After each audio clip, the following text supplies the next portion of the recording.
I am here with Janet Jackson.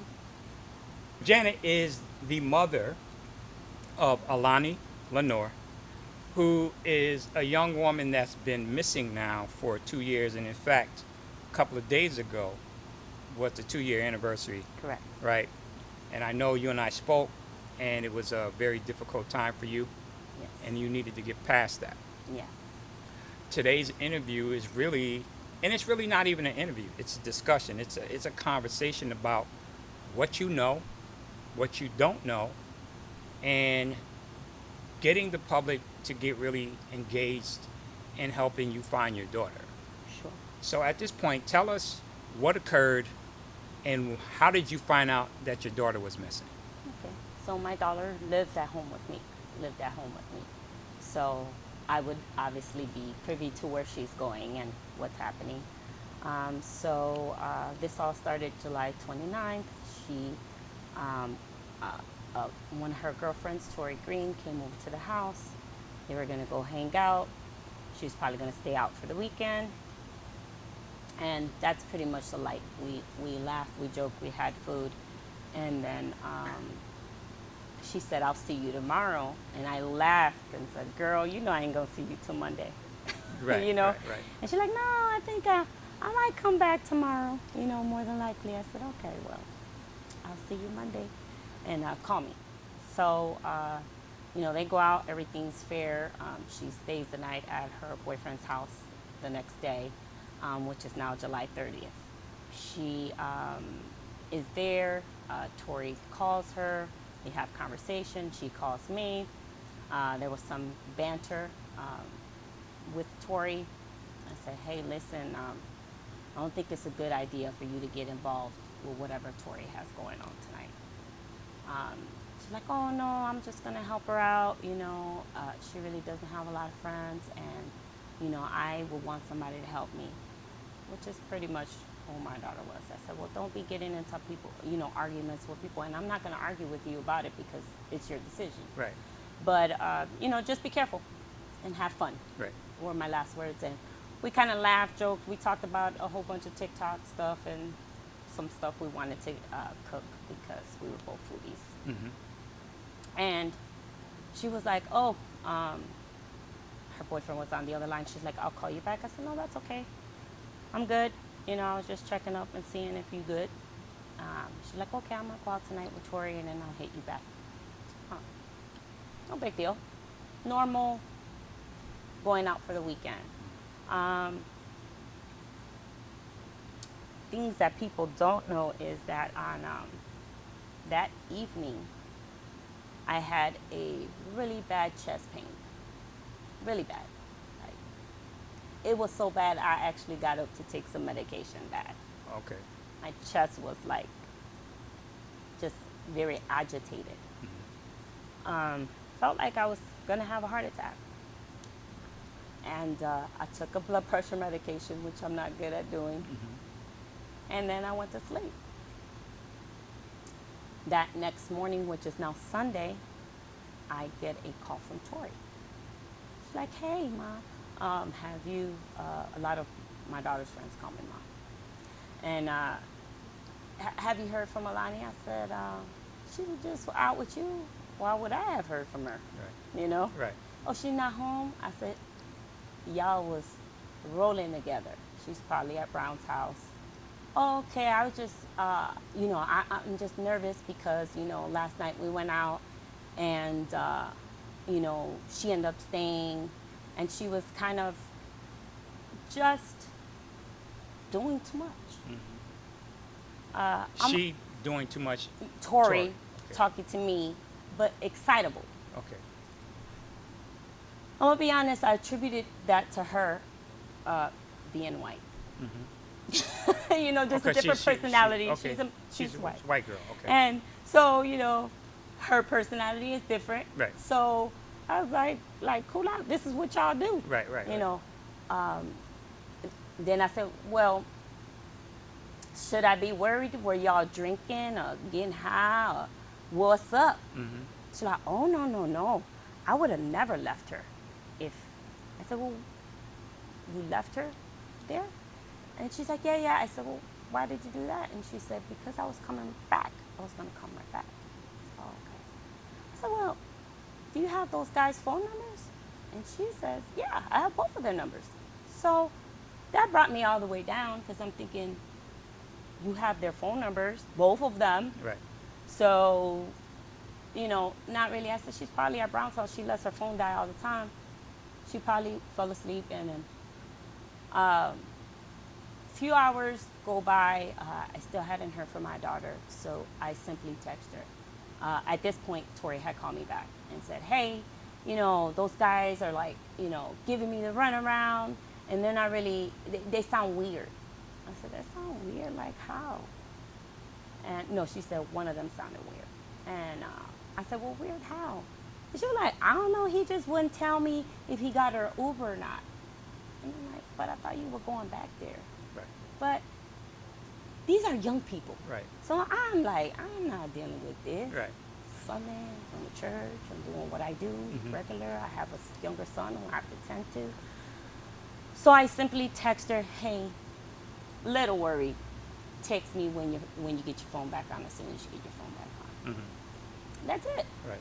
I didn't think nothing of it. I went about my whole day like nothing. Next morning, I start getting texts and phone calls. Well, that night, later that night, I went to sleep. When I woke up, I had several texts from some of my daughter's friends. Hey, have you talked to Alani? Hey, we were supposed to do something. Hey, call me right now, Mom. So I'm like, I called a few of them. They're like, yeah, something's up with Tori. She's all weird. She done called 20 people and all this stuff. I'm like, well, what do you mean? So now I talk back to Tori. I'm calm now. Like, hey, Tori, what's up? Oh, no, the MFers are lying. This is not. She went from everything being fine to very panicked, and she's like, I think you should do a missing persons. I said, well, you were out with her. You do it. Because I wanted her to have to approach the police first. Right. Y'all running buddies. Y'all was out together. I wasn't there. I'm not going to know exactly what to tell them. But at that point, I just did a pinpoint in her location, and it was in the area where she had suggested they happen, which is very close to a lot of people who we know. So yet not like high alert. Right. I said, give me them phone numbers to those guys. So I call one of the guys. He doesn't answer. I call the other number. It's going to voicemail. I'm like, okay. I go to work, and she's like, well, I'm going over there.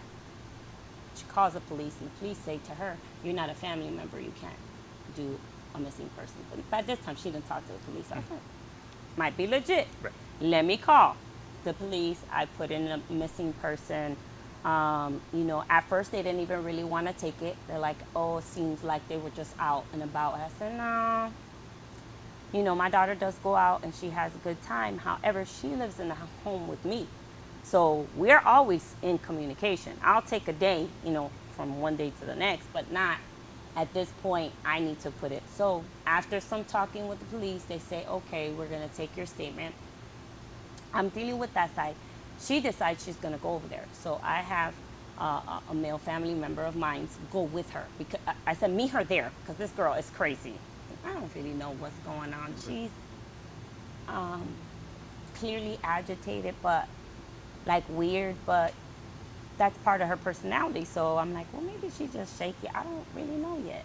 I'm trying to. Meanwhile, I said, well, maybe she got arrested. Maybe she was drunk. Maybe she got into a fight. Maybe she's in the hospital. So as a mama, I start calling hospitals, everything local, calling all her friends that live in, like walking proximity to where they are. They're in Midtown. They're in a 1660 Peachtree luxury apartments in Midtown.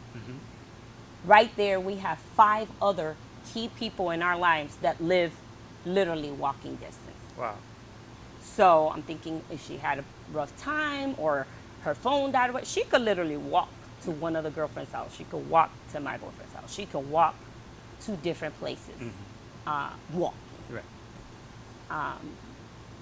So, I wouldn't say panic has set, but now the other side is set that there's something clearly wrong.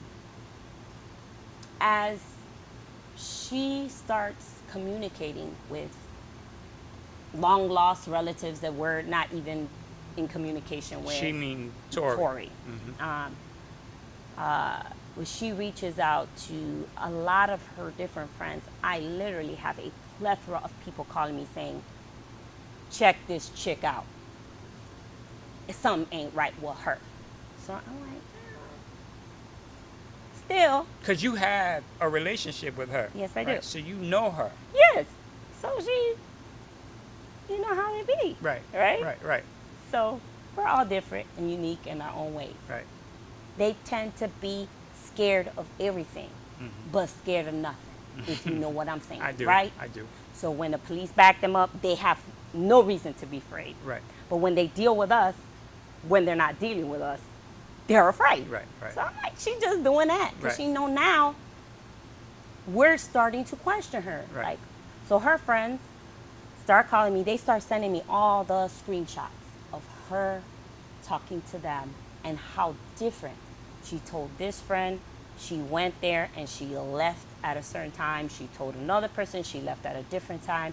She told another person, you know, she didn't want to mention that she had left her car. She drove them there and left her car there overnight. She drove them, meaning My daughter and her drove in her car.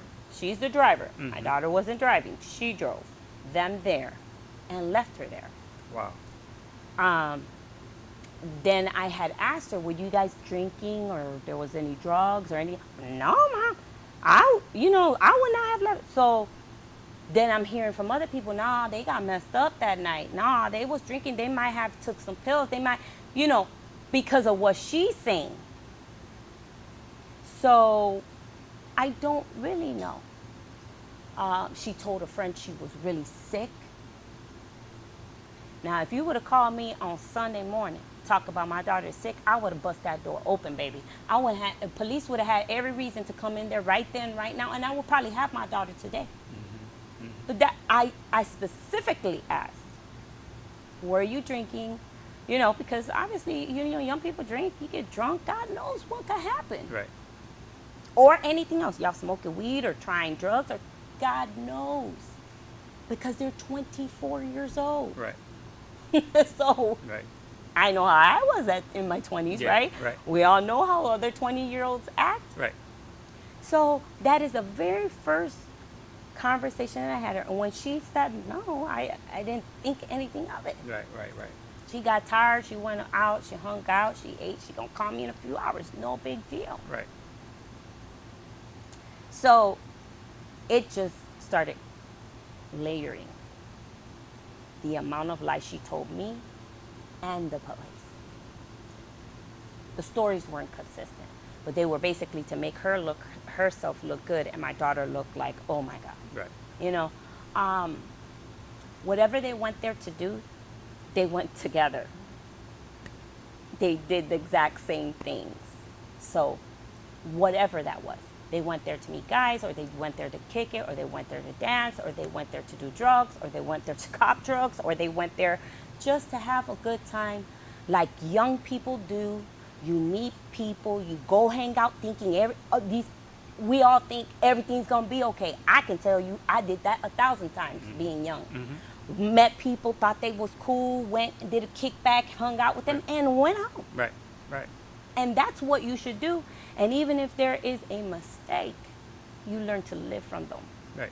And you get to learn, like, I ain't never doing that again, or I'm never going out with that person, or I know better than to trust this person, right? Right. It's a learning lesson, which is what I had hoped come day 1 or 2. I figured my daughter probably bopped somebody on their head when she woke up and she was by herself. And the police probably got involved, and that's why they're not telling me nothing. Right. Because the police initially were not agreeable with me. They wanted me to believe that young people like her decide to check out of their life and they walk off to the Beltline and never come back.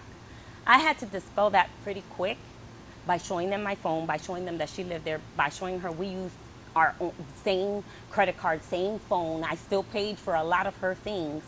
And we literally text each other. If she was not in my presence, we text every day. Once I did that, let's shut that crap down. Right. Right. So that's the part. We're going to get back to the police in a minute. Sure. So from the time Miss Green left, did she ever go back? And if not, why not? She did go back.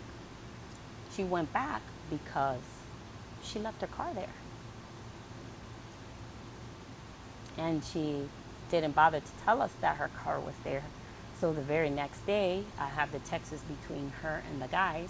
Well, one of the guys, Deontay Reynolds. And he's saying, hey, how you doing? This and that. She's like, don't effing play with me. We're my friend. And he's like, what you talk about, girl? That girl left on an Uber. He's bantering. She's like, nah, you lying. And then he's like, just come back and kick it with me. He's telling her. And then he's also saying, she says, listen, I left my car there. I don't have any cash on my card. Can you send me an Uber to my house so I can come pick up my car? This is the conversation she's having with Deontay. She told the police she left there that night because she didn't feel comfortable and she was scared of these guys. And my daughter didn't want to leave. So you mean to tell me you left there scared? You never told me you left there scared. Right. And never called anybody after she got home Exactly. to say she was scared. Exactly. She might be in trouble. Correct. And the text basically say such, you're so scared of these guys that you actually asked these guys to send you an Uber to your home where you have your child. Right. So you now give them your address to where you live or where you stay to get your car back. So if you were scared, you certainly would not have given them your home address. Right. Exactly. So there's something deeper. I don't know. Apparently. We can all. I try not to even put myself in the mind frame of other people because what I've learned during this time, people are crazy, and you'll go crazy trying to put yourself, like what you would do and how you would do things, how you would maneuver and how you would be a friend and how will you'll drive yourself crazy. Right. Thinking. But, on the police side, right, they're always very suspicious of everybody. That's right. The only thing I'm saying is if my daughter was outside, she would not be outside till that girl was found. Right. That's facts. Right. When this was a story, unfortunately, like Yes. everybody else, our news agency, we covered you, we covered the story, and then I went back on my own to do my own little reconnaissance surveillance of the building. I saw cameras all over the building, right? What video footage exists that shows Miss Green leaving, coming, the guy meeting her possibly, and then did your daughter come in the building? Is there video that shows that? And is there video that shows her coming out of the building? Okay. What the video shows is two girls pull up in a car. Tori's driving. My daughter is on the passenger side. They're laughing, giggling. They get out the car. They have like a gate. They gate let in. Right. Stephen Obiate comes to meet them, and then Deontay comes to meet them. They laugh. They go towards the apartment. You see them all entering the apartment. You see Tori leave a little bit shortly after midnight, like they said. Deontay walks her out calmly. She's happy. They're just bantering, girl, guy talking, whatever. He then walks her down, and then she gets picked up by another male. You see them leave. You see Deontay come back into the apartment. Then hours later, about 2-3 in the morning, you see Stephen leave. Then hours shortly later, 4 or 5 hours, you see him come back, entering the gate and the same kind of pathway in and out of all these people. And then you see you see them going into the apartment, and then he leaves, but you don't see my daughter ever leaving that apartment. So Stephen leaves. The other gentleman left that you said around. Deontay leaves.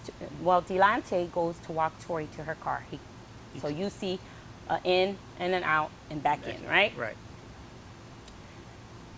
Few hours later, that's around midnight or 12:30. About 3 a.m., Stephen leaves the apartment. He gets in a car. He goes where he goes, and comes back about 7 o'clock in the morning.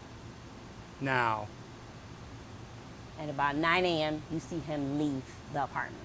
he meaning Stephen. Stephen. Deontay, you don't see him going out again till, a day or so later. Mm-hmm. So,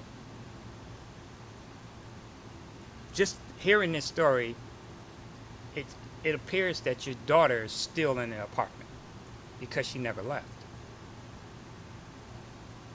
That they had means to move her, not in a normal way. Right. So, the working theory is that you feel that your daughter is trafficked. Initially, that is what I felt, that she was taken from there, made sure you couldn't see her on the camera when you took her from there, because that was obvious, right? You understood where you did your business enough to know how to manipulate camera work. Let's just say that. You're a cameraman, so you understand that certain cameras move by movement. Right. Some cameras you have to press button. Some of them are constant going. Right. But what I do know is that for whatever reason, these guys knew how or had help, because the apartment building was not helpful to let me see anything. I had to fight like hell to get video footage that I could not see until a month later. Not initially. I called, I begged, I had attorneys, and they were not helpful. So I don't know if the apartment building has something to do with it. So far, we have Tori Green and your daughter driving to the apartment complex. They are met by Stephen And Deontay. and Deontay. They enter the apartment building. They have a great time, or whatever time they have. Miss Tori leaves. Tori Green leaves, and she's walked out by Deontay. Correct. He then comes back into the building, Correct. and then some period later, a couple of hours, Stephen leaves. Correct. Deontay's still in the building. Correct. Okay. And then Stephen periodically comes in and out. Deontay's still in the building. Stephen comes into the apartment one more time. So around 3 o'clock in the morning, he leaves. It is suggested that he was trying to get my daughter some help. I don't know, right? Suggested. He leaves. They're on the phone. Him and Stephen are on the phone. And after a while, the police are assuming he said, "Hey, man, you need to get back here. Because you left her here. Right. Right. You know? Right. I need help," or whatever. Right. And then he comes to the apartment very briefly, which is assumed when he moved my daughter. Deontay stays to clean up the place. When you see the subsequent movement of Stephen, does he seem agitated? Does he seem panicked? Is he moving casually, like he's not worrying about anything? Like, what was his body language like?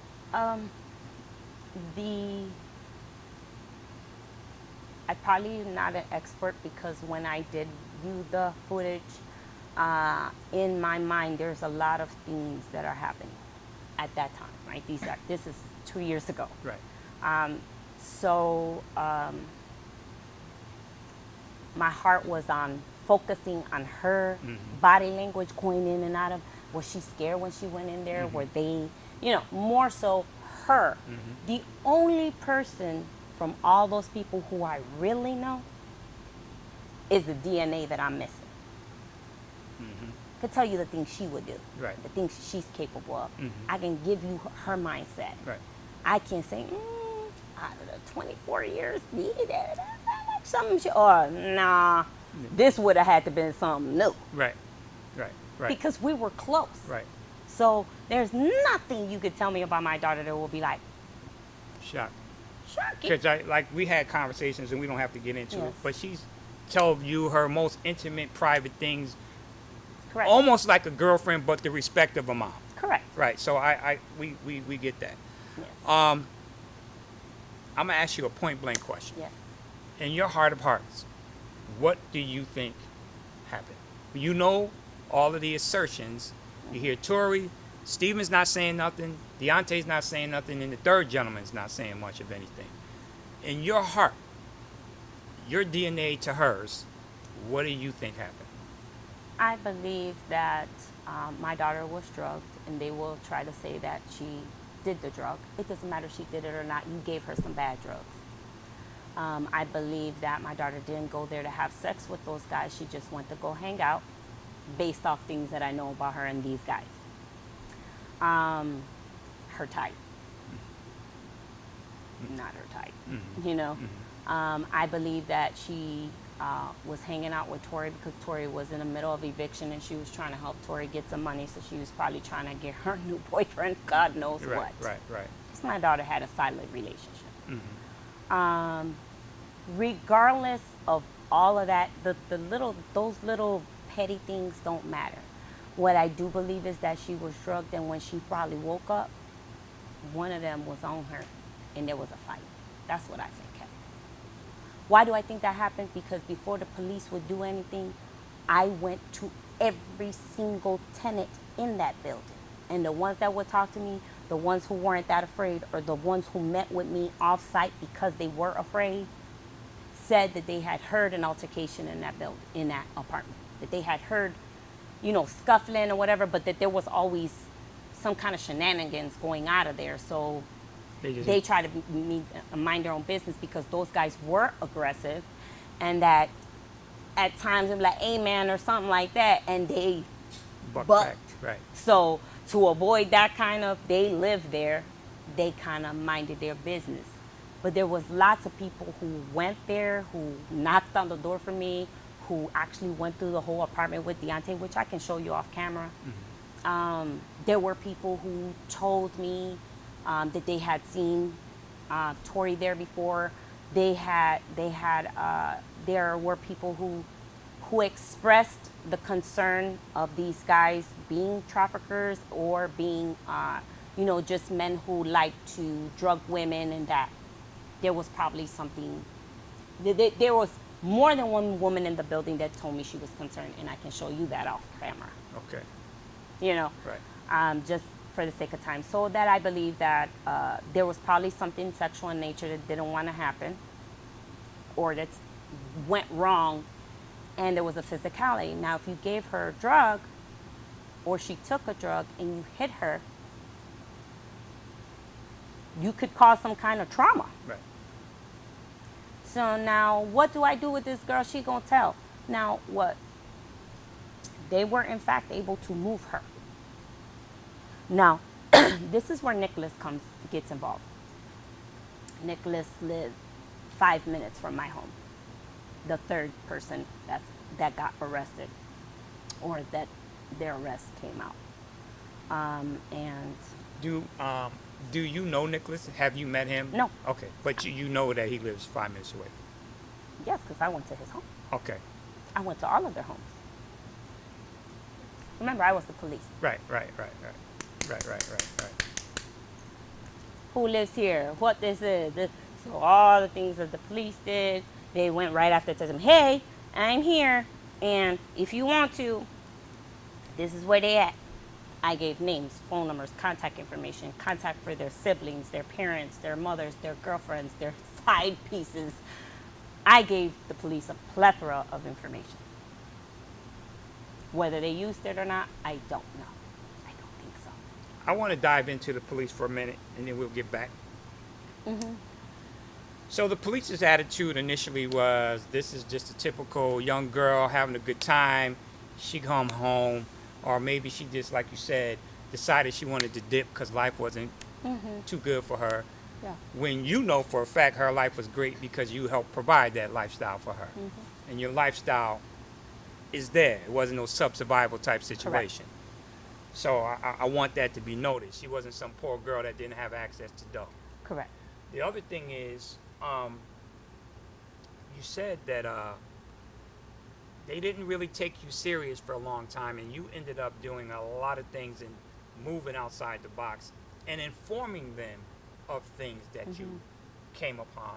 Correct. To the point where I think I remember you saying that there was something about her possibly being in Alabama. Correct. What can you say about that? Well, when the police initially did their tracking or everything, that is how the Nicholas person came about. And they, were trying to just get information from him. And he made this statement that Stephen had came over, had said, how do you get rid of a body? Had said a lot of things, Nicholas said, but like casually, just, but hey man, I told him to go about his business, and I told him if it was me, I would do 5 things, which will stay between. Yeah. Okay. I would do 5 things. And one of those things was going across state lines, and 4 other things that he mentioned, like how to dispose and where to dispose and what it would cost and all of this stuff. He did all those things. He meaning Steve. Nicholas. Nicholas did those things. So he said he had advised Stephen on what to do, but he said, "Amen." But then he, when, in fact, but when he got investigated, he in fact had did all of those things. The motion, where to go, how to go, the places, locations, and things. He had in fact did them. And when he was questioned about it, he did not tell the truth.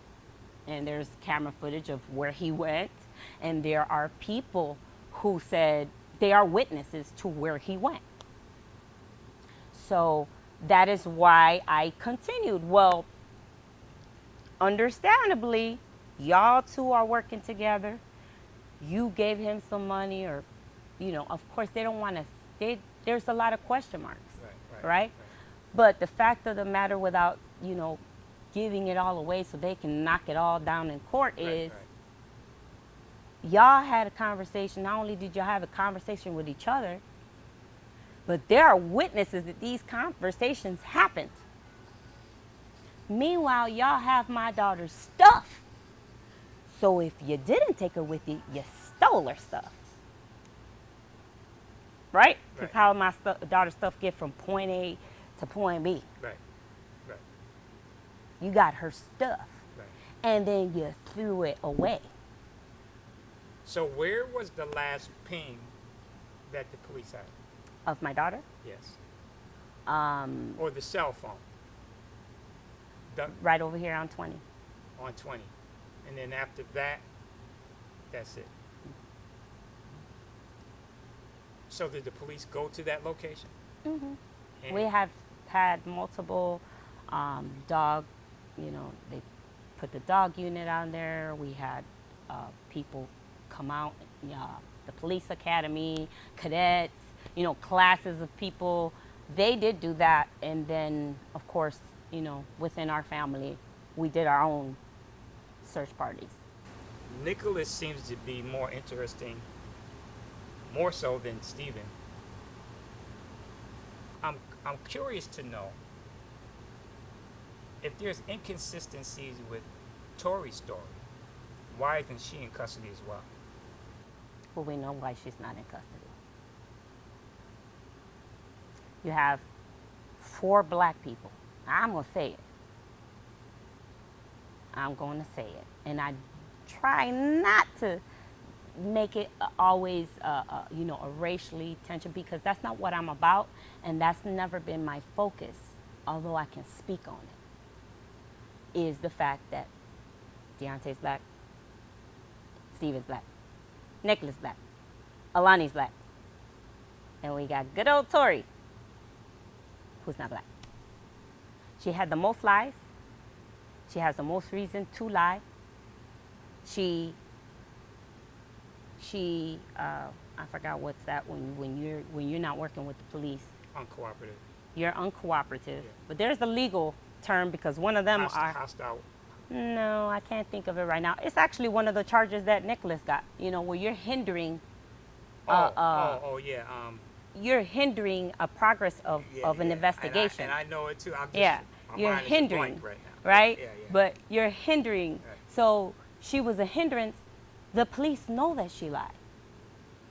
She sent me a very ugly message about my daughter. Yeah, I know.